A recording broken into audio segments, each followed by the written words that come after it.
Dr. Shashi Tharoor. Thank you very much, Mr. Speaker. I must say that we all strongly endorse the very impressive presentation by the Speaker before me, sir, because this is a matter that touches the very soul of our democracy, the representation of half of our population in the hallowed halls of our parliament. And for decades, the Women's Reservation Bill has been long promised, frequently discussed, perpetually delayed, like waiting for Godot of our political system. Today, we stand at a threshold where there is remarkably a near unanimous political consensus in favour of women's reservation. Every major party in this House recognises that the time for tokenism is over and the era of equal partnership must begin. And yet I'm finding myself deeply perturbed by the legislative exercise before us. The Prime Minister says the government has brought Nari Shakti, a gift of justice, but he has wrapped it in barbed wire, tethering the implementation of women's reservation to the expansion of Parliament, to numbers from the 2011 census, and an exercise of delimitation. Why, Mr. Speaker, why must we entangle a moral imperative with a demographic minefield? Women's reservation is ready for harvest. खेत की फसल काटने के लिए तैयार है दोस्तों. It can and should be implemented immediately based on our existing parliamentary strength. To link it to delimitation is to hold the aspirations of Indian women hostage to one of the most contentious and complex administrative exercises in our nation's history. Sir, delimitation is not a mere bureaucratic rearranging of maps. It is a profound shift in political power that is intended. Linking women's reservation to it effectively holds the aspirations of Indian women hostage to one of the most contentious political exercises in our history. Such an exercise, sir, carries risks that could strain the very fabric of our federalism, as you heard from the previous speaker. Any delimitation exercise is fraught with complications that could tear at the very fabric of our federalism. We must be candid about what is at stake when constituencies are redrawn based on either current population figures or even the 2011 census. Let's face it, sir, delimitation requires serious discussion. We face a profound demographic divergence. There are at least three major fault lines in our country, sir. First, the balance between small states and big states. Second, the balance between states, particularly in the south like Tamil Nadu or Kerala, which have diligently implemented national goals of population control and invested in inclusive human development, and those states, mainly in the north, who have not. Yet in future delimitations, states that have failed to curb population growth would be rewarded with greater political weight, and we must ask if this is the message we wish to send, that governance excellence leads to political irrelevance. Third factor, sir, the balance between the states that are the engines of our economy, contributing more to the national exchequer than they receive, and those that are net recipients of central funds. A delimitation based purely on population would further marginalize the voices of those states that provide the lion's share of resources that keeps our union afloat. We risk creating a tyranny of the demographic majority, where a handful of large, poor states could theoretically determine the fate of the entire country, leaving smaller states and those with distinct linguistic and cultural identities and economic contributions feeling like bystanders in their own country. Conversely, states with high population growth but lower economic productivity could gain outsized political power without corresponding fiscal responsibility. What happens, sir, to cooperative federalism? You have proposed delimitation with such haste, the same haste that you showed on demonetisation. And unfortunately, we all know what damage that did to the country. Delimitation, sir, will turn out to be political demonetisation. Don't do it, sir. Now, I want to say the 50% formula that suddenly the Home Minister came and presented to us yesterday regarding the delimitation exercise, promising that no state will lose its current number of seats, total House strength will increase by 50%, This remains a precarious political assurance and not a legislative certainty, because the pledge is fundamentally contradicted by the existing text of the legislation itself, which gives total freedom to the Delimitation Commission appointed by the government, whose decisions cannot be challenged in a court of law.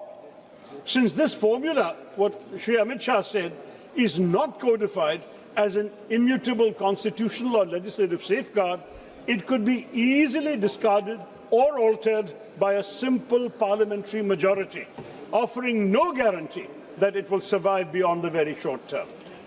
Furthermore, expanding the Lok Sabha to an 850-member House would create the legislature that is by far the largest in any democracy in the world, resulting in a body that will be unwieldy and unworkable.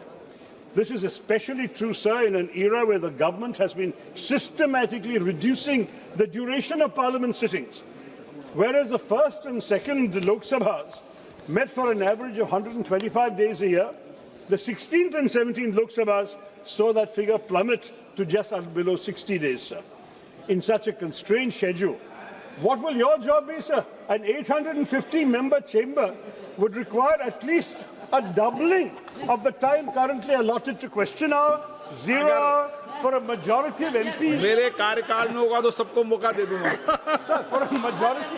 देर रात कल भी इसी महिला संशोधन bill पर रात को 1:25 तक सभी महिला सदस्यों को मौका दिया, सबको। देखिए, लेकिन ये भी आपके बारे में भी चिंता है, सर। और for a majority of MPs to have any chance of meaningful participation, you'll have to double the time allotted to question hour and 0 hour, failing which a majority of representatives would be effectively silenced, sir.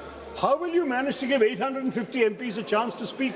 As it is with 543, many of us don't get questions. देखो, You are saying no whenever we ask for the floor. Shashi Tharoor जी, मैं रोकना नहीं चाहता, लेकिन इस सदन में कोई माननीय सदस्य नहीं बोल सकता कि मैं किसी को बोलने का मौका नहीं देता, चाहे शून्यकाल हो चाहे विधेयक हो, जितनी देर बोलने देना चाहता सबको बोलने देता। और अंतिम रात को अंतिम रूप से मैं लास्ट में रहता हूँ कि कोई बाकी रह गया हो तो भी और बुला देता हूँ। 850 होते हैं, 850 होते हैं, आपका हाल क्या होगा मुझे पता नहीं। Anyway, another concern, sir, is that Raja ji first timer को विशेष रूप से बोलने का मौका देता हूं। कोई फर्स्ट टाइमर ऐसा नहीं बोल सकता कि मुझे बोलने का मौका नहीं। Sir, let me continue, sir. Another concern is while the size of the Lok Sabha is being expanded in the government's proposal, Prakash ji देते हैं ना मौका। there is no corresponding proposal to increase the strength of the Rajya Sabha. Raises a serious structural concern, sir. This alters the relative balance between the two houses. In the event of a joint sitting, the significantly larger Lok Sabha would dominate the voting process, and the imbalance would also extend to the elections of President and Vice President, where each MP casts an equal vote. So we are amplifying our own House and our own weight without, unfortunately, giving any heed to our colleagues in the upper house. And you can imagine, if the upper house is the chamber of states, then you can understand the concern of states that their weightage is not being respected, sir. Now, these are all problems, Mr. Speaker, that cannot be solved by a simple calculator. They require a great compromise. A historic settlement is needed in our country that ensures that no region feels diminished. And, sir, even though one of the BJP speakers had criticized me for making some suggestions from international examples, let me say there is no harm in looking to international examples where diverse unions have grappled with this exact tension. In 1787, the American framers, for example, faced a deadlock between large and small states. And so they led to what was called the Connecticut Compromise, where their solution was a bicameral legislature, a House of Representatives based on population, and a Senate where every state, regardless of size, has exactly 2 seats. So you may be a tiny state like Goa or Sikkim, and you might be a gigantic state like UP, you'd have the same number of seats in the upper house. That's one idea. I'm not saying we should adopt it, but we should discuss it. Another idea, say the European Parliament. They use a system of principle of digressive proportionality, where larger seats do have more seats than smaller ones. So larger states will have more MPs, but smaller states are given more seats than a strict population ratio would justify.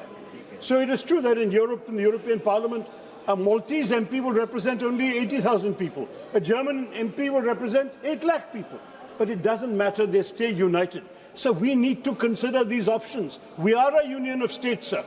And the whole idea is we want to create a formula in a serious delimitation discussion where the smallest members of our country and our polity still have a voice loud enough to be heard.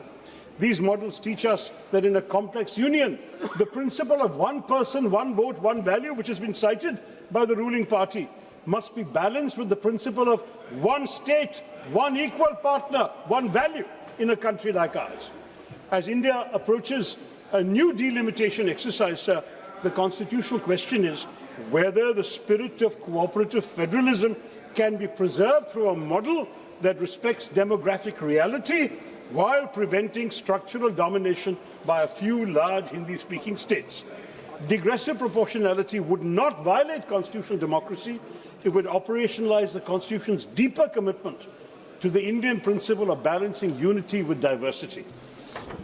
Sir, सीमांकन से जुड़े मुद्दों पर सभी हितधारकों, सभी राज्य सरकारों, सभी राजनीतिक दलों और नागरिक समाज के साथ व्यापक परामर्श की आवश्यकता है, सर। इस प्रक्रिया को जल्दबाजी में नहीं किया जा सकता और ना ही इसे महिलाओं के प्रतिनिधित्व को लागू करने के बहाने के रूप में इस्तेमाल किया जाना चाहिए। सरकार देश के निर्वाचन मानचित्र को पर्याप्त विचार विमर्श और व्यापक परामर्श के बिना क्यों पुनर्निर्धारित करना चाहेगी, ये मुझे समझ में नहीं आ रहा, sir. I urge the government, therefore, to decouple these issues. Pass the women's reservation bill today, we will support it. The Prime Minister spoke with passion about Nari Shakti. Let it take effect already in the next general election, using our current seat count. Show the women of India that your commitment is not a mere rhetorical flourish. As for delimitation, sir, let us defer it. Let us constitute a formal mechanism, perhaps a JPC, sir, to debate a new federal settlement that protects the interests of all states. Let us ensure that a march towards a new India does not give us a disunited India. Let us not leave our most successful states behind. Bharatiya ekta ke liye hame kaam karna chahiye, sir. Let us give women their due now. Mahilaon ko Nari Shakti hi de de, or give our nation, our union of states, the time it needs to solve its demographic challenges with wisdom and not just arithmetic. बस मैं यही कहना चाहता था संक्षिप्त में, sir. Thank you very much for listening to me. It's a plea to the government. Please be sensible about the larger interests of the country and not the short-term interests of the ruling party. Jai Hind, sir.